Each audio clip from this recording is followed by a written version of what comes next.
कि गैर इरादतन हत्या जो थी, अकस्मात जिसको कहते हैं, इसमें हमने दो हिस्से किए।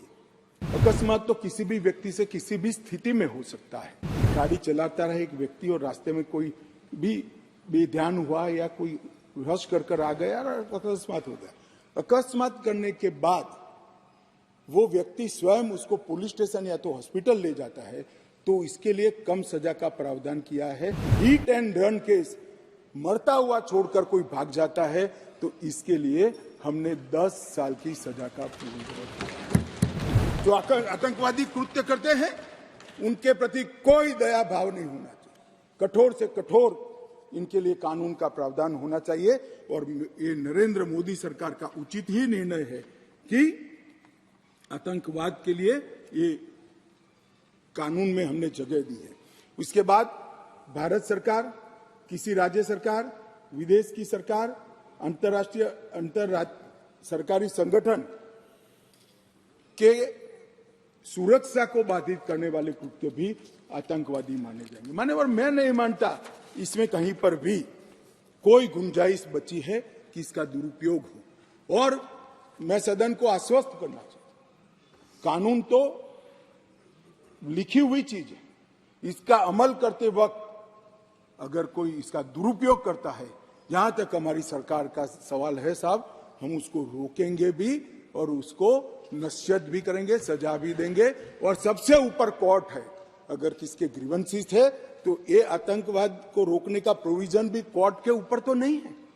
धारा लगते ही कोर्ट इसकी मीमांसा करेगी, मगर इसके डर से आतंकवाद को ही न रोका जाए, मैं इस बात से सहमत नहीं हो सकता। मान्यवर, मैं सदन से अपील करना चाहता हूं कि इस धारा को जो मोदी सरकार लेकर आई है, आपका समर्थन चाहिए, आशीर्वाद चाहिए और जीरो टॉलरेंस का एक संदेश इस सदन से जाना चाहिए। मान्यवर, संगठित अपराध की भी पहली बार व्याख्या की गई है।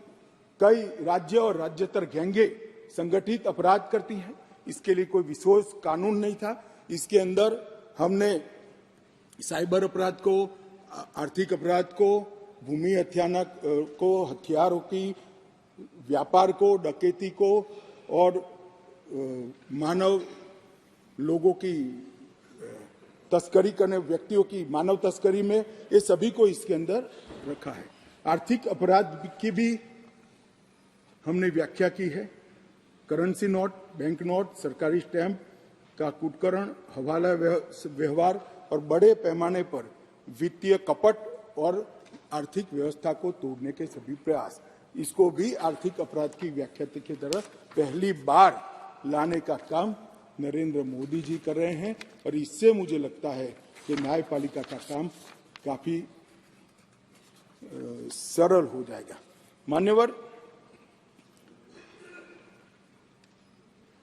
एक मैं स्पष्टीकरण करना चाहता हूं कि गैर इरादतन हत्या जो थी, अकस्मात जिसको कहते हैं, इसमें हमने दो हिस्से किए। अकस्मात तो किसी भी व्यक्ति से किसी भी स्थिति में हो सकता है। एक गाड़ी चलाता रहे एक व्यक्ति और रास्ते में कोई भी बेध्यान हुआ या कोई रश कर आ गया और अकस्मात हो गया।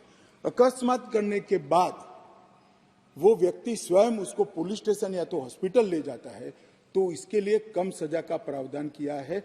और हिट एंड रन केस, मरता हुआ छोड़कर कोई भाग जाता है, तो इसके लिए हमने 10 साल की सजा का प्रावधान किया। और मैं मानता हूं कि इससे हिट एंड रन के केस में काफी कमी आएगी। पर ये करते करते जो डॉक्टरों की नेग्लिजेंसी से अगर किसी की मृत्यु आती है, तो वो भी गैर इरादतन हत्या में आ जाती थी, इसकी भी सजा बढ़ गई। तो हमने इसको एक, मैं आज ऑफिशियल अमेंडमेंट लेकर आऊंगा, डॉक्टरों को इससे मुक्त कर दिया है। इंडियन मेडिकल एसोसिएशन ने मेरे सामने रजूआत करी थी, हमने इसको मुक्त करने का प्रावधान किया है। मान्यवर, मॉब लिंचिंग का नया प्रावधान हम लेकर आए हैं। नस्ल, जाति, समुदाय या किसी शंका के आधार पर एक टोला एकत्रित होकर किसी को मार देता है, तो उसमें मैक्सिमम फांसी तक की सजा की है। स्नैचिंग के लिए कोई कानून नहीं था, चैन स्नैचिंग होते थे, मोबाइल होते थे और अलग अलग धाराओं में अंत में कानून के गैप का फायदा उठाकर वो छूट जाते हैं। थे, स्नैचिंग के लिए भी हमने कानून लाया है। और मान्यवर, गंभीर चोट का जो कानून था, इसमें भी हमने 2 डिवीजन करे हैं। किसी के सर पर लाठी मार दी, इंजर्ड हुआ, तो उसको सजा तो होनी चाहिए, परंतु लाठी मारने के कारण वो ब्रेन डेड हो गया या अपाहिज हो गया, तो इसकी सजा इतनी नहीं होनी चाहिए। तो संपूर्ण अपाहिजता या तो ब्रेन डेड के केस में हमने 10 साल तक का कठोर दंड देने का प्रावधान किया है, इसको सेपरेट किया है। मान्यवर, गंभीर चोट का जो खंड 117 है, उसमें 10 साल की उम्र कैद का हमने प्रावधान किया है।